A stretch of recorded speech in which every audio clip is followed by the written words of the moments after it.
Instructor Ma. Welcome to the World HAPKIDO News Show, your complete resource for HAPKIDO news, events, and entertainment. Before we get started, remember to subscribe to our channel and ring the bell to get notifications when we post new videos like this one. Now on with the show. Today's topic is military style versus principles-based teaching. Today I want to talk about two different teaching styles. The first is the military style of martial arts teaching, and the second one is the principles-based style of martial arts teaching, sometimes called academic progression. People who learned from the military while in the military have a different training format than those who learned outside of the military. You see, when you're in the military and you're going to train, it's part of your job and you are paid to be there. So they don't tolerate you being late because it's your job to be there on time. So often the person leading the training would punish someone for being late. That carried over into them teaching in civilian schools in later years. Now, outside of the military, when teaching civilians, they are paying the instructor for them to take the class. They are making time in their schedule to come and try to be there during the class time that you have set in your schedule. So if they're coming from another location to class and they're late because of transportation issues or had to wait for a parent to get off work, then bring them to class, whatever the case might be, there is no reason to punish someone for being late to class. I can remember Grandmaster Chun thanking people for coming and telling them, "I'm glad you could make it," when they arrived late, even if they were out of uniform. There were times that high school kids would show up still wearing their public school uniform to training because had they stopped to change clothes, they would have missed even more of the class. In the military, they make a big deal out of the uniform because that's just part of their discipline training. They expect you as a soldier to wear the appropriate uniform because it is your job. While in a civilian setting, oftentimes, not only did we not wear the traditional uniform, but sometimes in the summer, especially when the weather was hot, we would wear sleeveless t-shirts and shorts to do our martial arts training in.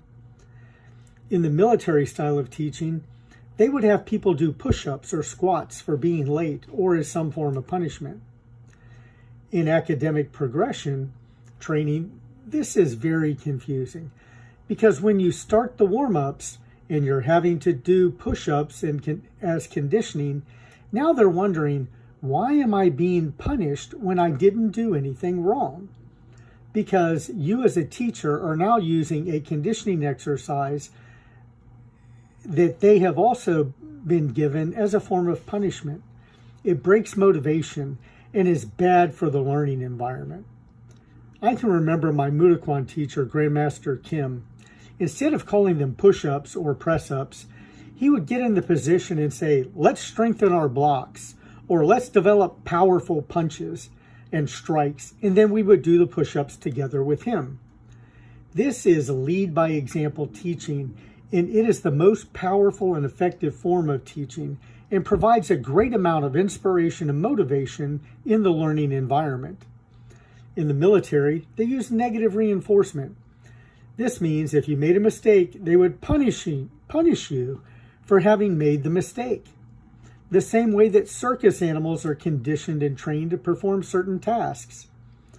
But when using principles-based teaching model or academic progression, if a student makes a mistake, the instructor will demonstrate it again, often from two different angles, to help the student see and observe the technique done correctly so that they can repeat that when they perform the technique themselves.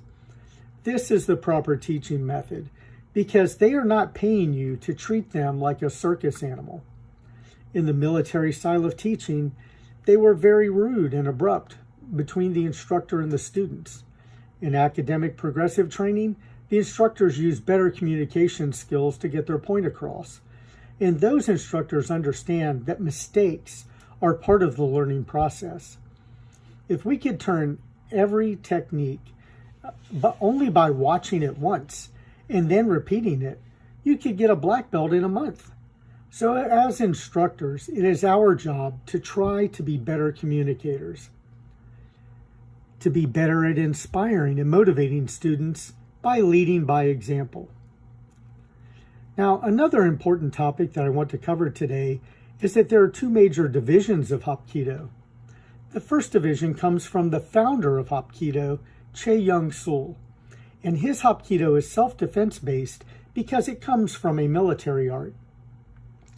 It employs all 36 of the principles of HAPKIDO. This system, as taught by the USA HAPKIDO Union, applies the 36 principles in situation-based training to be the most effective method for teaching techniques and physical skills.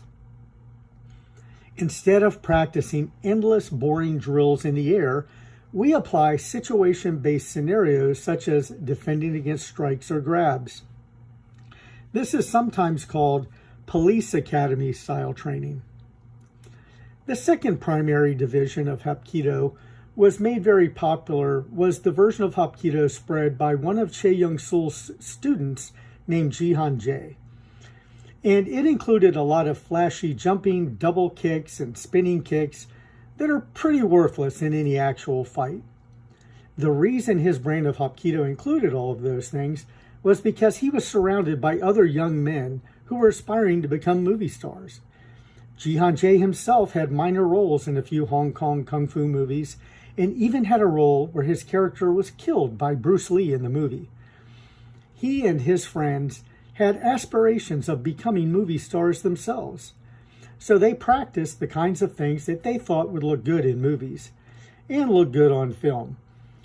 In the United States, we commonly called that Hollywood foo, because what looks good in a movie fight is never very practical in a real fight, and what works in real fights is not very entertaining to watch. Therefore, the USA HAPKIDO Union curriculum is based on the military art form of HAPKIDO because most of our instructors have a military or police background.